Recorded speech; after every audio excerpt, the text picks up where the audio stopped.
Em abril, a Prefeitura de Cuiabá anunciou o reajuste no valor cobrado na passagem do transporte coletivo, que passou de R$ 4,10 para R$ 4,95. Depois desse reajuste, a vereadora Edna Sampaio entrou com um projeto de decreto legislativo que previa barrar esse aumento no valor da passagem. No entanto, o projeto foi rejeitado pela maioria na Câmara de Cuiabá.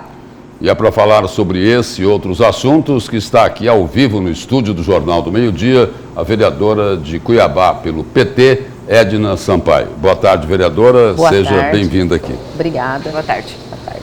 Vereadora, a Camila acabou de falar o seguinte, que o projeto da senhora aí, para poder anular aquele reajuste, foi derrotado.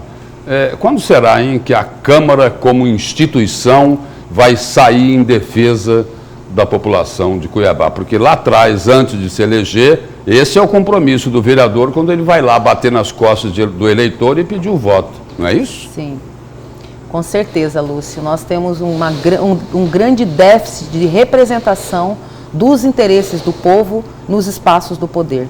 Né? Porque temos aí, além do transporte coletivo, essa saúde que é vergonhosa. Então, nós temos ainda o problema da água, que continua sendo cobrada 90% de estimativa do consumo do esgoto sobre a tarifa de água, o que é um absurdo, é uma ilegalidade que não deveria estar sendo praticada aqui em Cuiabá em lugar nenhum, porque já tem decisão do STF em relação a isso. Nós temos o problema do aumento agora da tarifa de ônibus, que aumentou em mais de 20%. E a senhora falou da água, só interrompendo rapidinho aí, tem essa buraqueira que tomou conta de Cuiabá. Uma parte é culpa da Águas Cuiabá, só que a outra não é.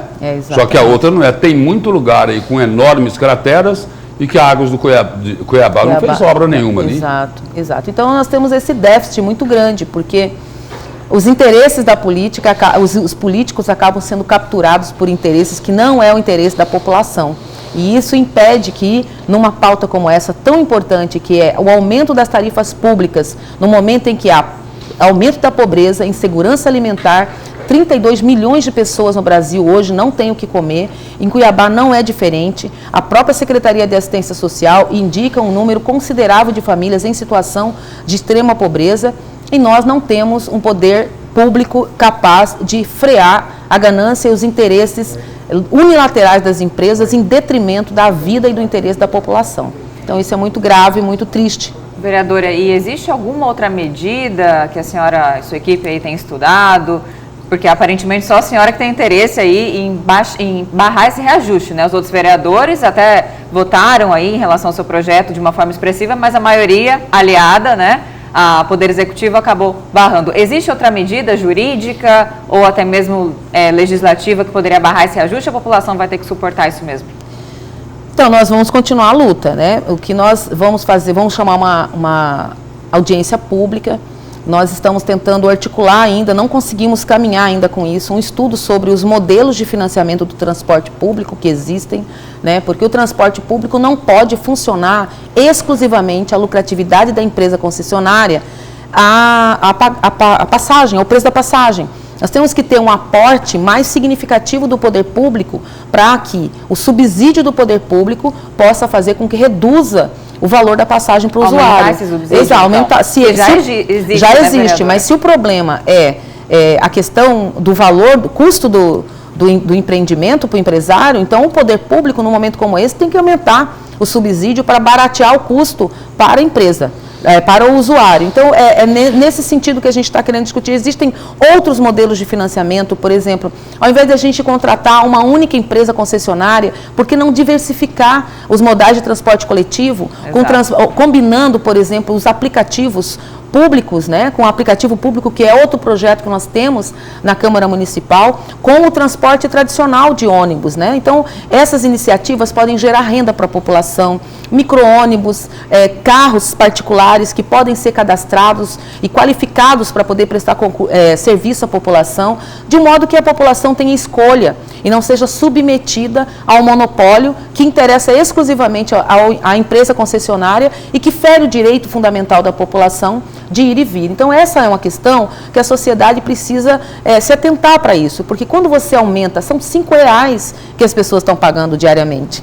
Né? São R$10 diariamente com o trabalhador e nem todos os trabalhadores que dependem do transporte coletivo têm um patrão que paga a parte do transporte para ele. Transporte que atrasa, muitos ônibus quebram, tem regiões que não são atendidas. Eu fui ao ponto de ônibus em 2 horários de pico, de manhã cedo, peguei o ônibus e fui até o terminal do CPA, depois à tarde também fui até os Altos do Cochipó, lá no Tijucal também, e vim até o centro para poder ver qual é a condição exata do ônibus e o que é que a população tá dizendo, né? É péssimas condições, muito lotado, as paradas de ônibus sem nenhuma condição de abrigar as pessoas, os terminais, no CPA, é uma vergonha aquele terminal do CPA, banheiro entupido, sujo, fedorento, né? Então é uma estrutura cara para que o trabalhador pague e ocupe parte do seu salário, gaste parte do seu salário com isso e, ao mesmo tempo, não tem uma qualidade mínima necessária, né? Vereadora, a senhora citou aí agora há pouco a insegurança alimentar.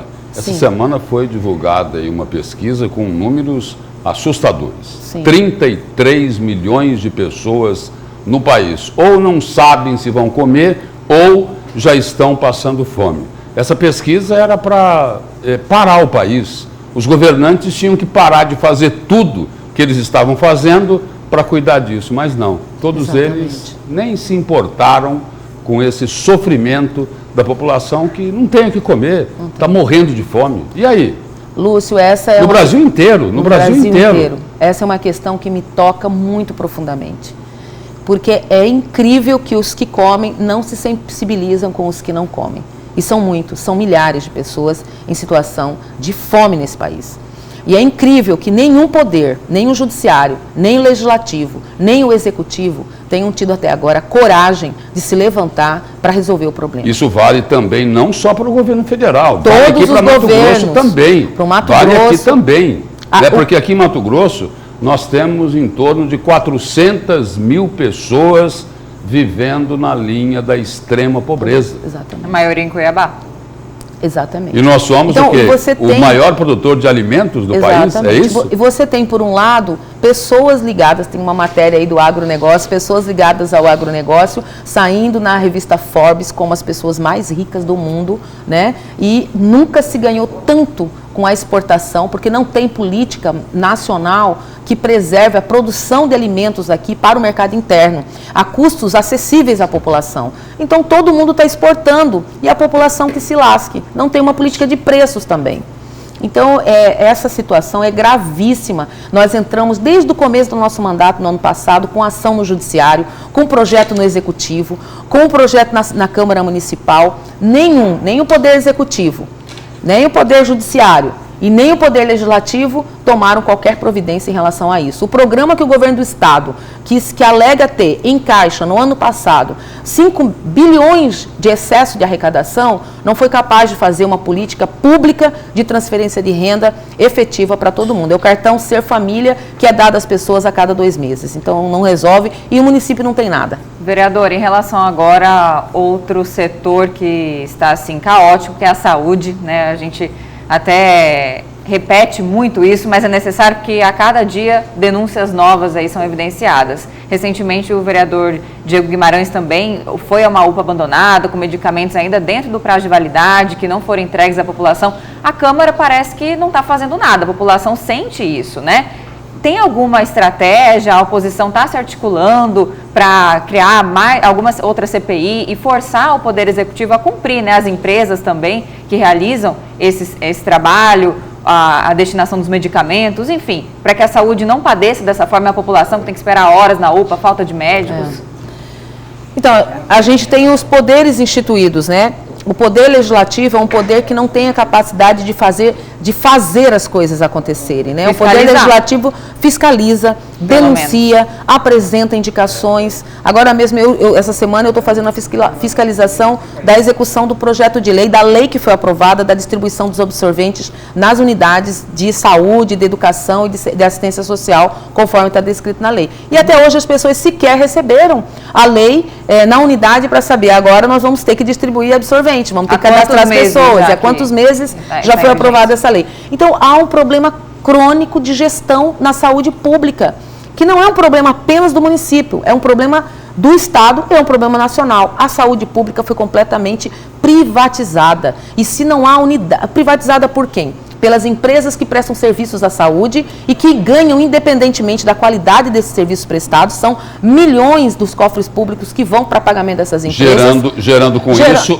corrupção ativa e passiva. Haja vista aí tantas denúncias que tem nessa área. E há também uma privatização dos políticos, através dos cargos que são indicados na saúde. Nós não temos concurso para a saúde no município e no estado há 20 anos. Não, dizem até, por exemplo, teve denúncia dizendo que unidades de saúde foram loteadas para vereadores. São loteadas por vereadores, são loteadas pelos agentes políticos em todos os espaços. São cabides de emprego. Então você não tem uma política pública decente de saúde que possa resolver essas questões. Vereadora, muito obrigado pela presença e pelas informações aqui no Jornal do Meio-Dia. Obrigada. Obrigada.